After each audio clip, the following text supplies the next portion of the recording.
that a number of people, including some in high places, wanted to keep secret. The case against Mr. Bubbles. In that report, parents named Tony Derrin as the man who had sexually assaulted their children. Derrin's wife ran the kindergarten they attended. Tonight we investigate another crucial aspect of this disturbing case.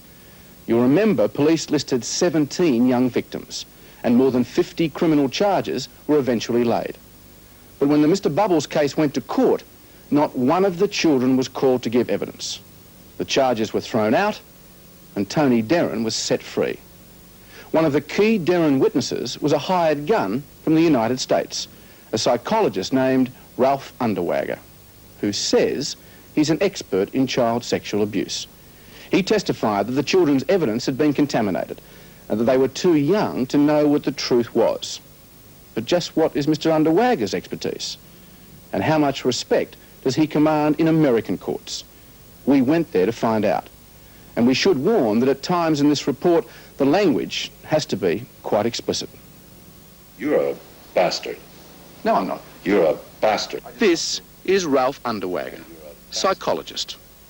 He was paid $25,000 and gave crucial evidence in favour of Tony Derrin. Evidence which helped Derrin walk free. Your people can leave now. You go out the door now. When we wanted to question Mr. Underwager about his involvement in the Bubbles case, the questions got too harsh. You go out the door now. But first, a reminder of the case against Mr. Bubbles. Jocelyn said that they got undressed and that they got into a bathtub that was full of bubbles and that they played in the bathtub. Did Mr. Bubbles ever get in the bath himself? Yes, he did. She said that he got in without any clothes on. They'd get undressed and get in the bath while he had a shower. He had a shower before he hopped in the bath with them. Mr. Bubbles? Yes. Always the same story. 3- and 4-year-olds being lured into bubble baths with a man who sexually abused them. Having examined them and talked with them, our unit's convinced that those children were sexually abused. Absolutely no doubt. No doubt at all. That's the evidence Professor Kim Oates wanted to give in court, but he was never asked. As head of the Child Protection Unit at the Camperdown Children's Hospital in Sydney, he's known around the world as an expert in detecting child sexual abuse. So we have 18 children who were examined, 5 of whom your staff say were definitely sexually abused, and all of them from the same preschool. What's your reaction to that? Well, I think if you look at the incidence of significant child sexual abuse in the community, significant enough to leave physical findings in the preschool age group, I think it's extraordinary. Did Jocelyn ever say whether Mr. Bubbles hurt her? We asked her that question and she said, no, he didn't, but he has very strong hands. This is Jocelyn's medical report from the Children's Hospital, and it's very clear.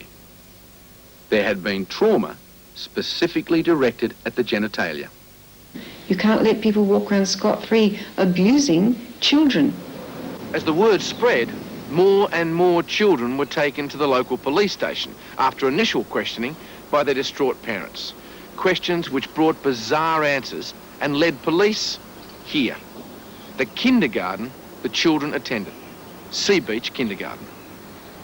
The children told parents and police how they were taken from here for parties, special parties, hosted by Mr. Bubbles.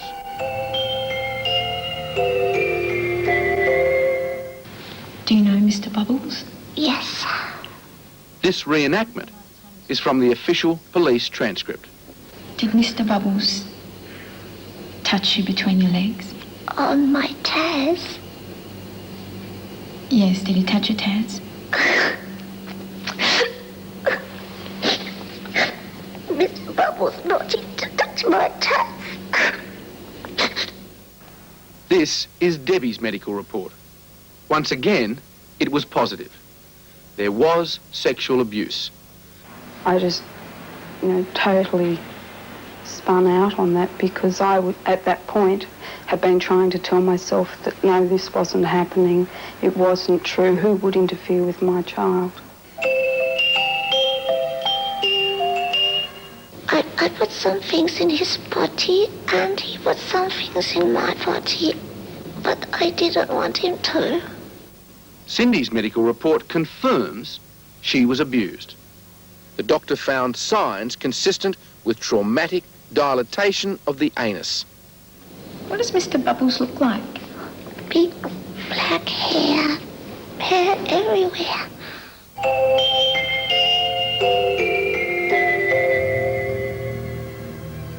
Have you ever had a sore fanny, Elaine? Yes. Why was it sore? Mr. Bubbles did it. As her mother, what was your reaction to all of this? Kill him. If I could get hold of him. I mean, I just hope he rots in hell. I really do. Elaine's medical report. Again, positive. Vaginal penetration. I mean, it's just devastating. Absolutely devastating. Parents might as well put them out in the street. Say, here, have a child for the day. Do what you want to it. So who is Mr. Bubbles? If you ask the children of the parents we spoke with, you get the same answer. I held her in the lineup at Monavale Police Station, and she identified the man out of the 7 people in that lineup as Mr. Bubbles. Jane, can I just show you a photograph? Is that the man that Jocelyn identified? Yes, it is. It's Mr. Bubbles. And it's also Anthony Derren. The police constable showed the photos again and she said, yes, there's the bubble man to that particular photo. And that man was? Mr. Derren. This is Baroko Courthouse, Port Moresby, Papua New Guinea. In 1972, Derren was brought here, charged with the aggravated assault of 2 young girls. He'd interfered with them in a swimming pool, something Derren admits, and both charges were proven. And I must say it's scarring my life. Probably let's say the first of my life. Tony Derren made this confession on the Hinch program. Well, actually, there were two girls between the ages of 10 and 13. Just had in the swimming pool, playing games with the children, and I seem to have this need to touch young girls on the private parts.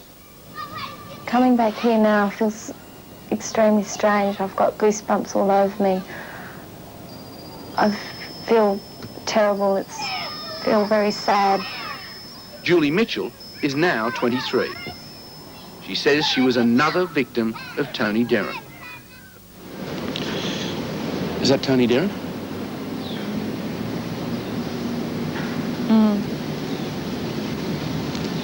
Yes, he's seems to have put on a little bit of weight since I've known him. But there's no doubt in your mind that that is the man. How do you feel looking at it now? Terrible. After the break, we'll return with the case against Ralph Underwager, the man who helped set Tony Derren free.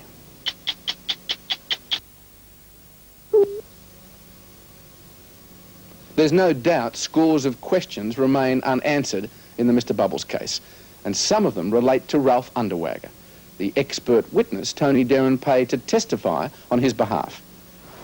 Ralph Underwager was imperative to Tony Derren's defence. As a supposed independent expert, he testified that the evidence of the Bubbles children had become contaminated, and they were too young to understand their duty to tell the truth. But here in America, we've certainly discovered Underwager's reputation and credentials aren't all they're cracked up to be. Mr. Peters, are professional witnesses like Ralph Underwager dangerous? They can be very dangerous when they... Jim Peters is a senior attorney with the National Centre for the Prosecution of Child Abuse. He's investigated Underwager for the past 3 years. Underwager is presented as a scientific observer, when in fact, from our perspective, more often than not, he's there as an advocate. And anything but independent. Anything but. Well, he is someone who makes his living going around the country and testifying against children in child sexual abuse cases. He says the same thing in essentially every case, which is every... And Anna Salter knows what she's talking about. A PhD from Harvard and a master's degree in early childhood. She says young children can be believed. I mean, this is consistent with the literature. If you look at what is the best legal textbook in the country today on children as witnesses, Child Witness Theory and Practice, John Meyer says clearly children as young as 3 can comprehend the duty to tell the truth. And this man is a highly respected legal scholar in America. I think he's fairly clearly the chief leading scholar on child sexual abuse in the country. 6 American states have given Dr. Salter a grant to check Underwager's methods in court. And what did she find? That he isn't accurate. That what he says in court does not necessarily fairly represent the literature. He distorts the facts. Frequently. Sometimes he quotes specific studies, and he's frequently wrong about what the studies say. So we thought we'd get Dr. Salter to analyse the evidence Underwager gave under oath at the Mr. Bubbles hearing, where he testified his qualifications had never been questioned.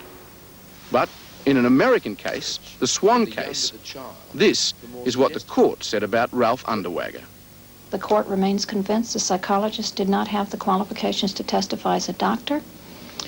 The trial court ruled that the psychologist's proposed testimony was not proper because there was no indication that the results of the doctor's work had been accepted in the scientific community. In the Mr. Bubbles case, he said his qualifications were never in question. Well, if he's talking about the Swan ruling, you could say he was perseverating. Lying. Yes. Now, the second incident in the Mr. Bubbles case was where Underwager said that 90% of accusations against child molesters are wrong. Now, is that backed up scientifically? No, that's gobbledygook. I don't know of any study that would support that.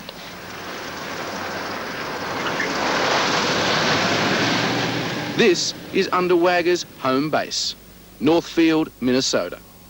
His so-called clinic is set on 70 acres of beautiful countryside. We arranged to meet him here to talk about his involvement in the Mr. Bubbles case. And right on cue, Underwager presents his evidence. There is a major German study that was done and reported in 1983, and a major finding is that for children who have been abused, the impact of adult behaviors toward actually abused children is more traumatic and does more harm to the children than the abuse itself. Is that right? Yes. What report's this? It's Bauermann, 1983. In German, it's Sexualität, Gewalt und psychische Folgung. And what did Bauermann really say? Well, I'm afraid what it said was, of the reported sexual contacts, half of the sexual victims claimed that the sexual act itself to be the main cause of injury, 1/3 the behavior of the suspect, and 1/10 each the behavior of relatives, friends, or the police. In other words, instead of saying that the majority of children were harmed by the system, they said that it was a very small minority. Mr. Underwager, I have the Bauermann report in front of me. Yes, sir. It's directly opposite to what you just said. No, I don't believe it is at all. I'm saying, I didn't say that that's what happens in every case. No, but you said the majority of cases. No, I don't believe I did. Over the past couple of years, courts across America have begun saying no to Underwager, that his expert evidence is unreliable. 2 recent cases here in New York said just that. But even more damning was a case last year, the Herrick case. It was the court's observation that Dr. Underwager's testimony was based on inadequate research, and his preparation was inadequate and therefore lacking in sound foundation. Again, damning. Yes, it is. I mean, there's no bones about it there. Inadequate. In all of these cases, that's what the courts have ruled.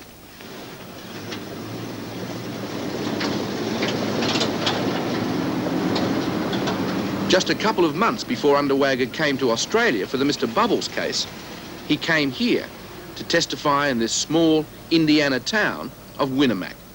Population, 4,000. The story which unfolded here in the Winnemac courthouse was one of absolute sexual terror. A 15-year-old girl, Polly Barnes, accused her own father of raping her. Not once, but continually over 4 nights. Did he tear your clothes off of you or what? Yes. What kind of clothes did you have on? I don't remember. Then he put you on the bed and tied you up. Right. All right. Then what did he do? Put his penis in my vagina. Ralph Underwager was hired to defend Polly's father. And as usual, he testified that nothing had happened. It was all a delusion. And Polly had simply made the whole story up. But then, Underwager was cross-examined by Polly's lawyer, Charles Vaughan. He used the theory that it was a delusion of the child, that she was doing a favor for the mother by saying this happened when it really didn't happen, to gain the favor and to be the apple of the eye of the mother. A delusion that she was continually raped over 4 days. That's right. Are you suggesting that your clothes were already off of you? The clothes were already off of me when I came to. Polly kept her secret for more than a year. By the time she did tell anyone, it was too late to lay criminal charges. So she took civil action against her own father. You said your dad forced you to have anal intercourse? Yes. Put his penis in your anus? Yes. At this legal hearing, Polly was heavily sedated and seated right opposite her father. The first thing he did you say he performed oral sex on you? Yes. You don't make these things up. The trauma had been so great that she'd been under psychiatric care for a year prior to the trial, institutionalized. You don't have this kind of trauma from imagination. The jury took only an hour to decide that Polly Barnes was telling the truth, and that Ralph Underwager's testimony that nothing had happened could be ignored. In fact, Underwager's evidence was rejected so much, the jury awarded Polly $3.25 million.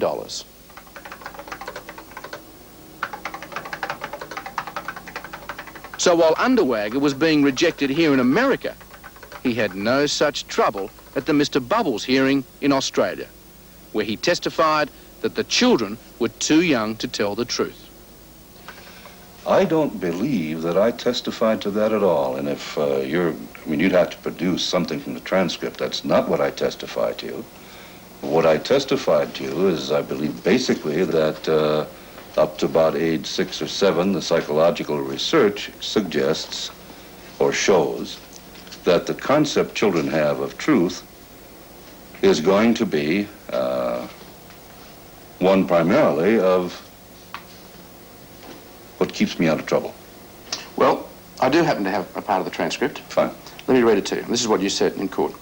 Children up to age 10 or 11 simply do not have the capacity to think abstractly. Right. And to consider what's true. Yes. So in effect, you're saying that these children, in the Bubbles case, aged 3 and 4, were too young to understand the truth. No, not at all. What you are doing is distorting and twisting the language that a psychologist would use. In relation to the Bubbles hearing, there were statements from the children saying, which I'm sure you read, what happened to them. There was positive ID of Tony Derrin as Mr. Bubbles by a number of children, plus the fact that at least 5 of the children, and all girls, were positively physically abused. Were you aware of the medical evidence at the time? I have not reviewed the file that I had at that time. But were you aware that there was evidence? I'm going to stop this. We're done. I don't believe that you are being fair. And I don't believe that your approach is an impartial and objective one. Why is that? Because of the way that you're coming across. I mean, we're done, and I am not going to give you permission to use anything that you have taped up to this point. You're getting a little defensive, aren't you, Mr. Underwager? Oh, I'm getting pissed. Do you think Underwager has got a lot to answer for over the years? I think so. I think a lot of children have suffered at his hand. That children who probably have been abused have been put back into situations where they're likely to have been molested again. I think that Underwager must have trouble sleeping. Why don't you sit down and talk about You are all to your leave. facts, You all are this to research leave. that You are you to quote. leave my home. Mr. Underwager, you have You are to researched leave my home. and quoted I am research not willing to inaccurately continue. and distorted it for I years. am not and you willing know to it. continue. You're a bastard. No, I'm not. You're a bastard. I just love children. And you're a bastard. To come here under false pretenses. Not at all. Some say that you go to court under false pretenses, Mr. Underwager. You leave my home. Your people can leave now. You go out the door now. Questions getting a bit hard, will they? You go out the door now. I would like to ask you about your qualifications.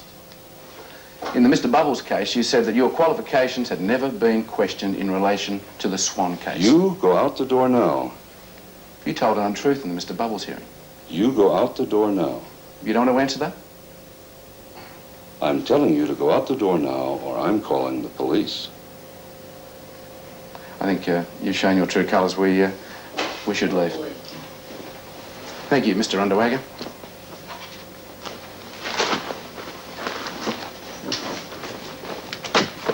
Appreciate your time.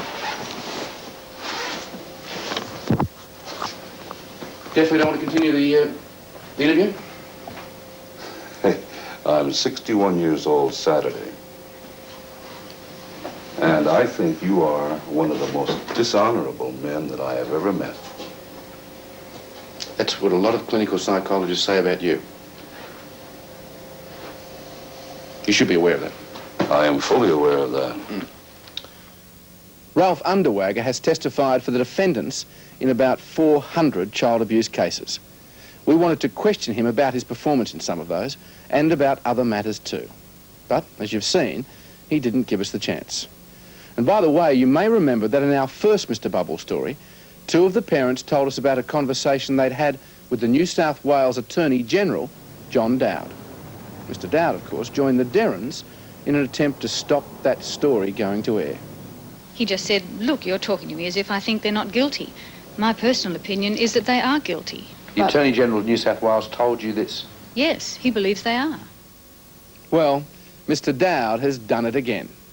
This time in a conversation with Jim Peters from the National Centre for the Prosecution of Child Abuse. I commented that you were coming to see me in a couple of days about the Mr. Bubbles case. He then expressed the opinion that the defendants were, or the defendant was guilty, at least of some of the charges, but that it wasn't provable in court. But there's no doubt in your mind the Attorney General told you he believed the defendant was guilty? No, there's no doubt in my mind. He did tell me that. Mr. Dowd still has the power to bring charges against Tony Derrin, but refuses to do so. And the New South Wales government continues to refuse all demands for a royal commission into the Mr. Bubbles case.